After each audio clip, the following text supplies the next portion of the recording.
Démarrer en freelance, c'est super, t'as plein d'excitation, t'as peut-être déjà même trouvé ton premier client et si c'est le cas, bravo.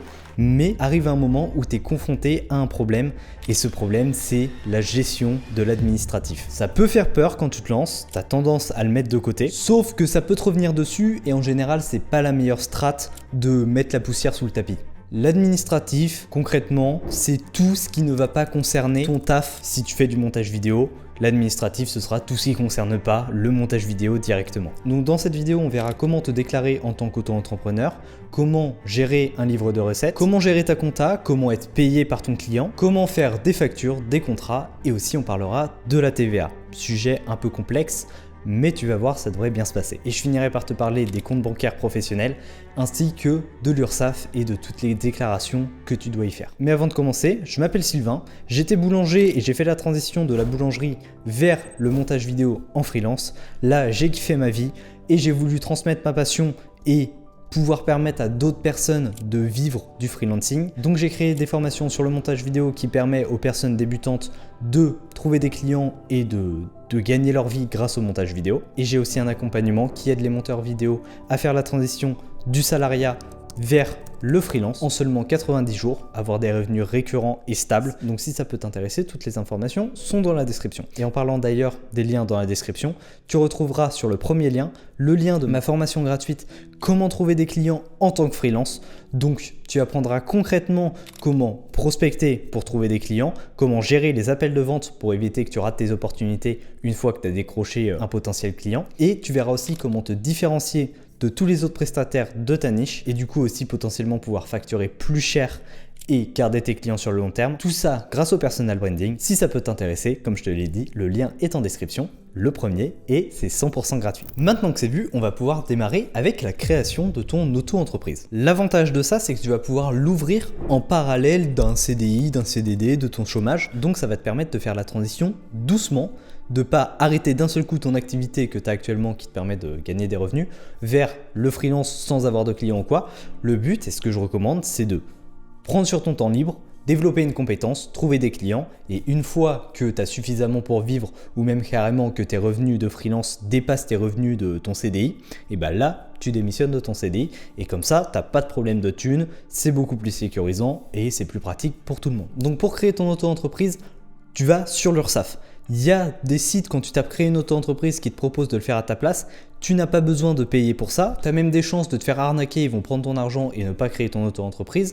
Mais même si c'est légal, dans tous les cas, c'est hyper simple, ça prend 20 minutes. Tu arrives sur le site de l'URSSAF, tu fais créer mon auto-entreprise et après tu suis toutes les étapes qu'ils te disent. C'est vraiment pas long. Quelques jours après, tu reçois par la poste ton numéro de SIRET et une fois que tu l'as, c'est bon, c'est validé. Tu peux facturer légalement tes clients et bref, tu as ton statut d'auto-entrepreneur. À l'ouverture, il y a juste quelques trucs importants à bien vérifier. Moi, ce que je te conseille, c'est d'opter pour le versement libératoire de l'impôt. Donc en gros, ça va prendre 1,8% de ton chiffre d'affaires directement en même temps que les cotisations sociales et tu ne payeras pas d'impôt sur le revenu en plus. Donc ça veut dire que si tu gagnes pas mal d'argent, c'est largement rentable de payer seulement 1,8% d'impôt contrairement à des 30% que tu peux atteindre si ton revenu est assez important. Sachant que pour l'impôt sur le revenu, tu seras quand même imposé sur ton chiffre d'affaires. Donc dans tous les cas, c'est sur ton chiffre d'affaires, pas sur tes bénéfices. D'ailleurs, très important de préciser qu'en auto-entreprise, tu ne peux pas faire passer de frais d'entreprise.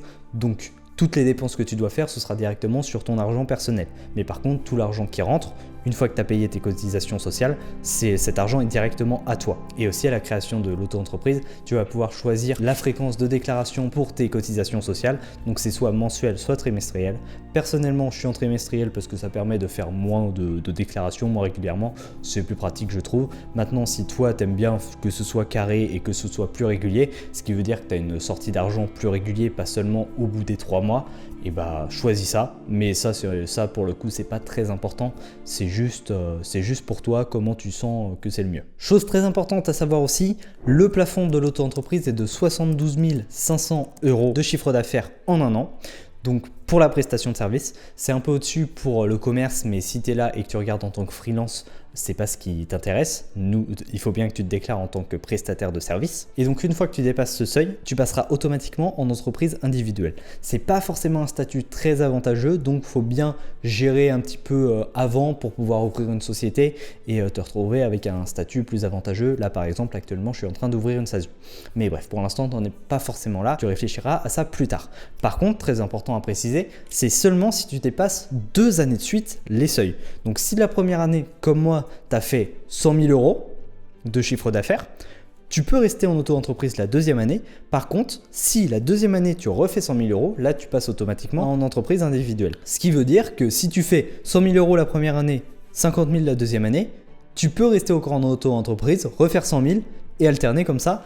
Et si c'est plus pratique pour toi d'être en auto-entreprise, il faut bien gérer, mais c'est si tu dépasses 2 années de suite. Après 72 500 euros, c'est à peu près 6 000 euros de chiffre d'affaires par mois.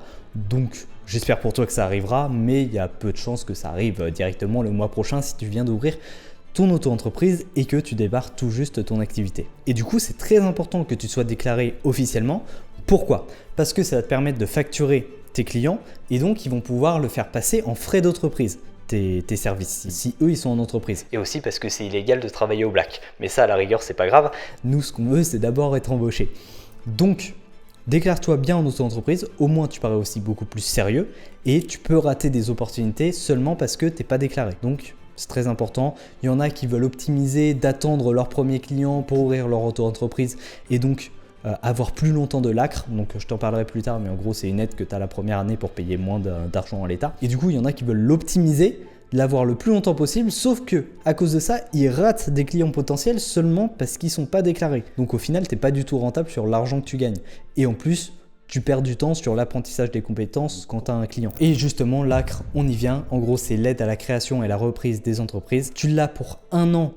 Si c'est la première fois que tu ouvres une société ou une auto-entreprise, et ça te permet de diminuer par 2 tes cotisations sociales. Donc au lieu d'être à 22% sur ton chiffre d'affaires, tu seras seulement à 11% la première année. Par contre, il faut bien que tu fasses les démarches à l'ouverture de ton auto-entreprise de demander l'ACRE. Mais tu vois, c'est très intéressant parce qu'il y a 11% de tout ton chiffre d'affaires de l'année qui va directement dans ta poche au lieu d'aller dans la poche de l'État. Normalement, tu préfères être payé pour le travail que tu fais, donc fais vraiment cette demande. En plus, c'est pas très compliqué. Ensuite, une obligation que tu as, c'est de tenir un livre de recettes à jour. C'est obligatoire et en plus pour toi, ça permet de savoir où est-ce que tu en es rendu. Tu peux le faire simplement sur un Excel. Donc en gros, tu répertories toutes les factures que tu as faites avec leur montant et du coup, toi aussi pour déclarer ton revenu à l'URSSAF à la fin du mois ou à la fin du trimestre, c'est plus pratique, tu as juste à faire le total et tu as directement la somme que tu dois payer. Et ce que je te conseille, c'est aussi de répertorier tes dépenses. Ça, c'est pas obligatoire comme tu es en auto-entreprise, mais l'avantage, c'est que ça va te permettre de savoir un peu plus où tu en es dans ton bénéfice, donc le chiffre d'affaires moins les charges, et de savoir du coup ce qui rentre vraiment dans ta poche. Et ça va te permettre aussi d'ajuster tes prix si tu sais que tu as beaucoup de charges parce que tu dois faire des déplacements, etc. Si tu es vidéaste par exemple, et bien ça, faut le faire rentrer en compte dans tes prix. Et donc c'est important de savoir ce que tu dépenses par mois pour ton activité. Mais le mieux, et ce que je te conseille vraiment, c'est d'utiliser un logiciel de comptabilité. Avant, j'étais à faire des Excel, à gérer mes factures avec des Excel aussi, c'était pas pratique, c'était le bazar.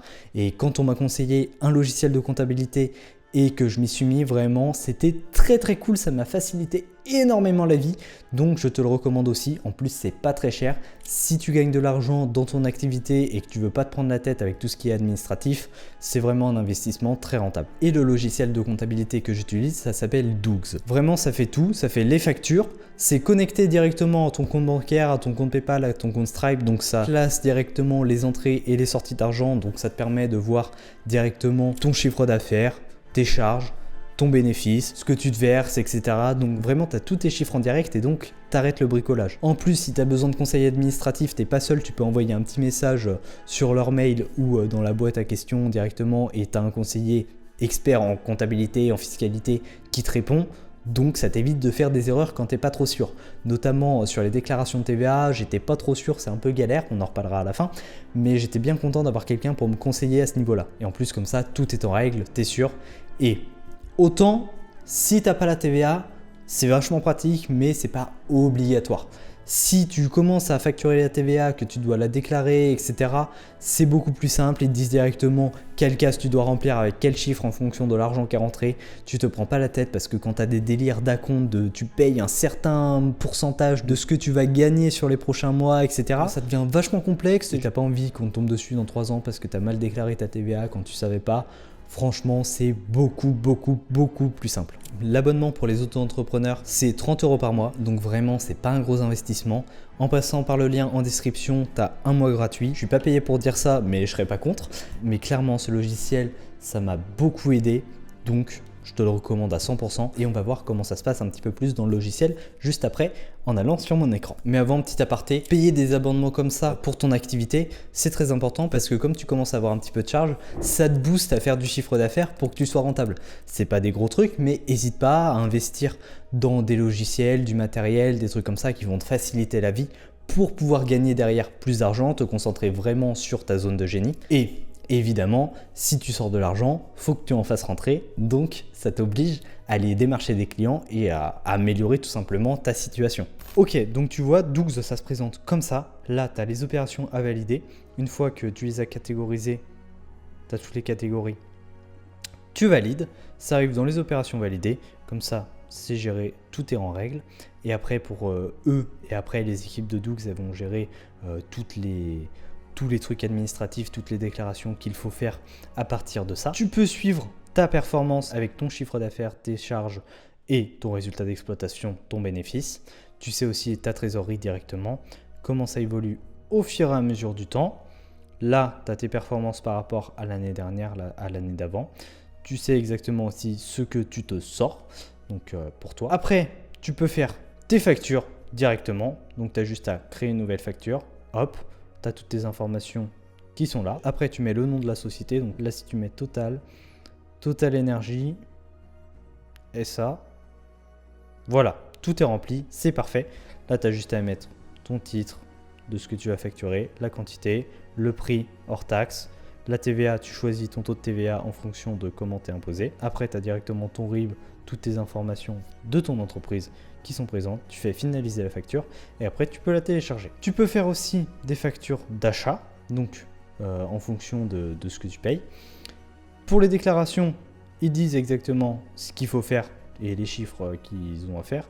L'immobilisation, je ne sais pas à quoi ça sert, tu n'en auras pas besoin normalement.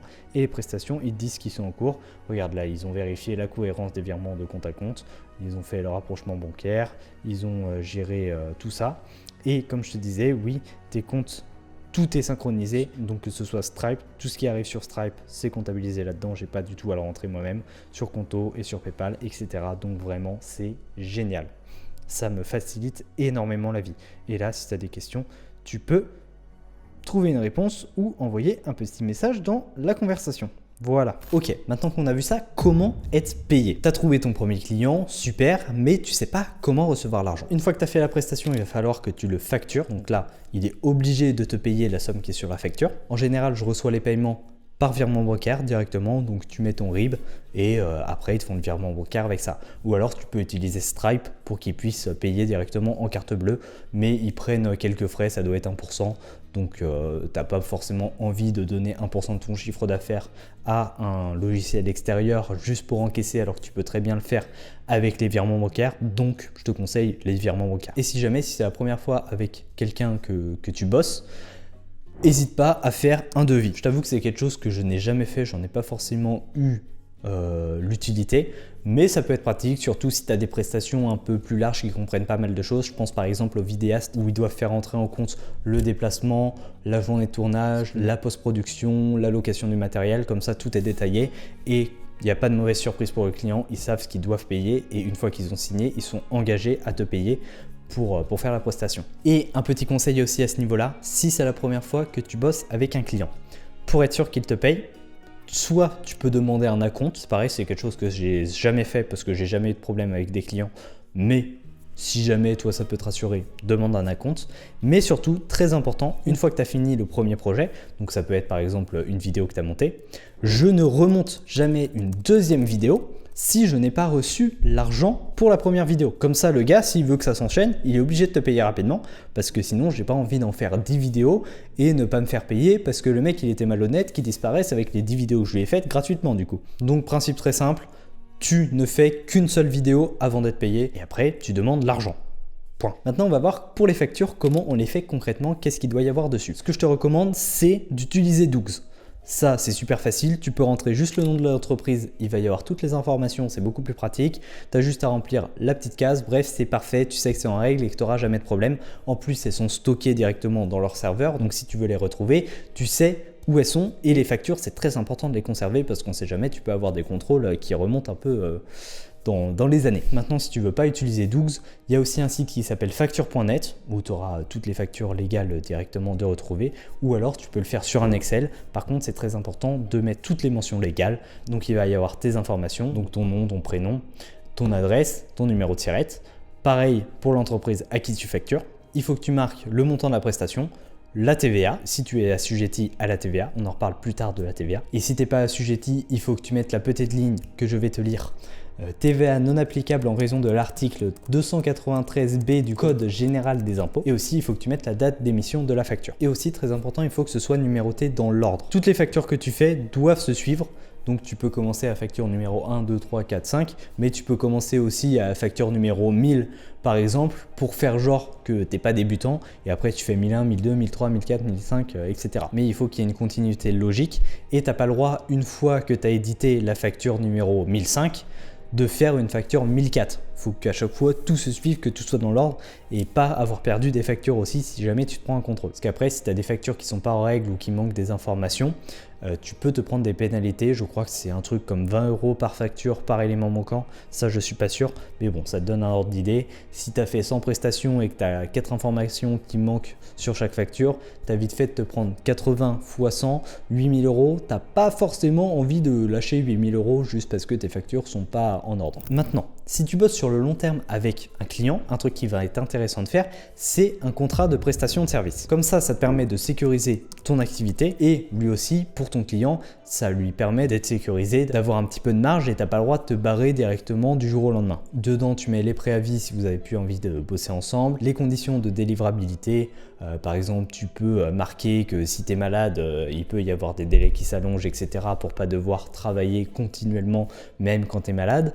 Bref, tu mets un petit peu tout. Moi, ce que je te conseille de faire, et c'est un peu délicat quand tu parles de tout ce qui est administratif et tout ça, c'est de demander à ChatGPT de te faire un contrat de service. Je m'explique. En gros, tu vas expliquer toute ta situation et la situation de ton client. Tu lui demandes de faire un contrat de service pour sécuriser tout ça. Et ensuite, après, avec ce qui t'a sorti, tu remodifies quelques trucs si besoin. Je dis ça parce que les contrats de service, c'est pas quelque chose qui va être contrôlé quelque part par l'État. C'est juste un accord entre vous deux, donc le client et toi. Et après, si les deux ont signé, vous êtes engagé par ce que dit le contrat. Il n'y a pas d'éléments obligatoires qui doivent se trouver dans un contrat de service. Donc c'est pas grave s'il manque quelques informations, etc. C'est pour ça que ChatGPT fera suffisamment l'affaire. Maintenant, si vraiment c'est un très gros contrat, tu peux aller voir un juriste qui va faire ça carré, mais en général, si tu débutes, c'est pas forcément le premier truc où tu as envie de dépenser ton argent. Et ensuite, une fois que tout est prêt, tu le signes et tu le fais bien signer à ton client et tu lui demandes de te le renvoyer signé. Comme ça, vous avez tous les deux la version signée du document. Maintenant que tout ça est vu, on va pouvoir s'attaquer à la TVA, un sujet un peu complexe comme je te l'ai dit, et un petit peu saoulant quand tu dois faire tes déclarations. La TVA, tu vas y être assujetti à partir du moment où tu dépasses 36 400 € de chiffre d'affaires dans l'année. Et tu as une petite marge de manœuvre qui est à 39 400 si je ne me trompe pas. Et en gros, ça veut dire une fois que tu dépasses 39 400, le jour où tu le dépasses, tu es redevable de la TVA à partir du premier du mois du jour que tu l'as dépassé. En gros, si tu le dépasses le 20 juillet, tu vas devoir la TVA sur toutes tes factures à partir du 1er juillet. Donc, c'est rétroactif. C'est pour ça qu'il faut s'y prendre un petit peu à l'avance et savoir à peu près quand est-ce que tu vas dépasser ce seuil pour pouvoir, dès le début du mois où tu vas le dépasser, facturer la TVA. Comme ça t'évite de devoir refaire des factures, redemander de la TVA. C'est un peu bizarre, c'est pas pratique. Comme je te l'ai dit, normalement, tu n'es pas censé refaire des factures. Donc, il y a des chances autrement juste que ça fasse moins 20% sur ce que tu as facturé pendant le mois. C'est pas forcément cool. Comment ça se passe pour les déclarations? Il faut que tu ailles sur le site impôts.gouv dans la partie professionnelle, déclarer la TVA et après déclarer ce que tu dois avec le formulaire. Comme je te l'ai dit, c'est un peu complexe et je te recommande à ce moment-là de vraiment prendre un comptable ou un logiciel de comptable qui sera beaucoup moins cher comme Dougs et donc savoir exactement ce que tu déclares. Parce que sinon, c'est des acomptes en pourcentage de ce que tu vas gagner à partir de trucs que tu as déjà gagné avant. Même moi, j'y comprends rien. Embauche quelqu'un pour le faire. Par contre, pour être assujetti, il faut que tu fasses la demande de ton numéro de TVA intracommunautaire. Et donc après, c'est pour pouvoir te retrouver au niveau TVA. Et ça, pour le faire, il faut que tu ailles encore une fois sur impôts.gouv, envoyer un message et tu as une catégorie pour demander ton numéro intracommunautaire. Et ça, c'est ta SIE qui va te l'envoyer. Et donc c'est pour ça, prends un petit peu de marge aussi. Demande-le un peu avant le début du mois où tu vas dépasser, comme ça tu es sûr que s'il y a des problèmes, on sait jamais avec l'administration française, s'il peut se perdre, on peut perdre du temps, des trucs qui avancent pas très vite. Donc n'hésite pas à prendre un petit peu de marge et à le demander assez en avance. Petite précision, j'ai oublié sur la TVA, ils vont pas prendre l'argent tout seul. Une fois que tu as déclaré, il faut bien que tu ailles dans payer la TVA et que tu payes. Parce que moi, la première fois, je ne savais pas, je pensais que c'était comme l'URSSAF et que ça allait être pris directement. J'avais fait un petit mandat de prélèvement, mais ils n'ont pas pris l'argent, donc ils m'ont envoyé une petite lettre pour me dire que j'étais en retard et que j'avais du coup, je devais payer plus de TVA, je ne sais plus comment ça s'appelle, bon, c'est une majoration. Et donc, c'était pas très cool. Donc, je te le dis, tu es au courant. Une fois que tu as déclaré ta TVA, il faut que tu ailles sur payer et après tu la payes. Maintenant que ça s'est vu, j'avais envie d'aborder aussi le sujet des comptes bancaires. Si tu dépasses 10 000 € de chiffre d'affaires 2 années consécutives, il faut obligatoirement que tu aies un compte professionnel, un compte dédié à ton activité. Tu n'es pas obligé pour une micro-entreprise, mais je te le recommande d'en ouvrir un avant parce que ça va te faciliter plein de trucs. Tu n'es pas obligé d'ouvrir un compte professionnel dans une banque, ça peut être un compte normal, juste comme ça te permet de séparer ton activité. Moi, ce que j'utilise, c'est Conto comme compte pro. Franchement, ça fait très bien le taf. Après, toutes les banques font aussi très bien le taf, je suppose. Mais c'est pas très cher, j'ai jamais eu de problème avec. Donc, si tu as envie d'utiliser ça, fais-toi plaisir. Et l'avantage de séparer ton compte perso et ton compte pro, c'est que tu sais exactement ce qui rentre et ce qui sort pour ton activité. C'est le compte que tu relis à Dougs. Donc, tout est carré et tu n'as pas des sorties, des dépenses qui sont ta bouteille en boîte que tu as payée avec ton compte personnel. Non, tout est carré et comme ça te permet d'être beaucoup plus professionnel et de garder un œil sur ta rentabilité. Et pour terminer, on va voir comment ça se passe les déclarations. Donc l'URSSAF, ça va gérer les cotisations sociales. Donc tu dois 22% à l'URSSAF, sauf si tu es à l'ACRE, la première année c'est 11%. Et comment ça va se passer? À chaque fois que tu as des échéances en cours, donc tous les mois si tu déclares mensuellement ou tous les trimestres si tu déclares trimestriellement, tu vas avoir une petite notification qui te dit « Eh oh, remplis ton chiffre d'affaires ». Tu as juste à remplir ton chiffre d'affaires dans les catégories qui correspondent. Tu as ta prestation de service, autres services et bénéfices commerciaux. Donc nous, ce qui nous intéresse, c'est prestation de service. Tu remplis ton chiffre d'affaires, ils vont te dire combien tu payes et il faut que tu fasses un mandat de prélèvement. Et une fois que c'est fait, ils vont prendre l'argent directement sur ton compte tout seul sans que tu aies rien à faire. Et dans toutes tes déclarations, pense bien à être à temps. Ce que tu peux faire, tu te mets un petit rappel tous les premiers du mois où tu es censé déclarer. Comme ça, tu sais que tu dois le faire le premier du mois. Tu ne traînes pas. Dès que c'est ouvert, tu le fais. Et comme ça, tu n'as jamais de problème. Je ne sais pas comment ça se passe si tu oublies de déclarer. Sûrement qu'ils te font des majorations aussi sur les cotisations sociales. Mais j'ai pas envie de savoir comment ça se passe. À chaque fois, je le fais le premier du mois et il n'y a pas de problème. Voilà, maintenant, tu as tout ce que tu dois savoir pour être en règle et ne pas avoir à te soucier de l'administratif. Ce qui est très bien pour pouvoir te concentrer sur tes compétences uniquement et sur ta zone de génie. Le but, c'est d'être carré et du coup d'avoir la tête tranquille pour pouvoir faire le meilleur taf possible et du coup pouvoir développer au mieux ton activité. Et justement, si tu veux développer au mieux ton activité, je te le rappelle encore une fois, tu as une formation gratuite comment trouver des clients en tant que freelance. Le premier lien dans la description. On y voit comment gérer les appels de vente, la prospection avec le meilleur message à utiliser actuellement en fonction de l'état du marché et aussi le personal branding pour pouvoir te différencier et garder tes clients sur le long terme ainsi que facturer potentiellement plus cher tes prestations. Donc si tout ça, ça t'intéresse, c'est 100% gratuit. J'espère que ce guide a pu t'aider au maximum. Je te dis à la prochaine. C'était Sylvain Evo. Out.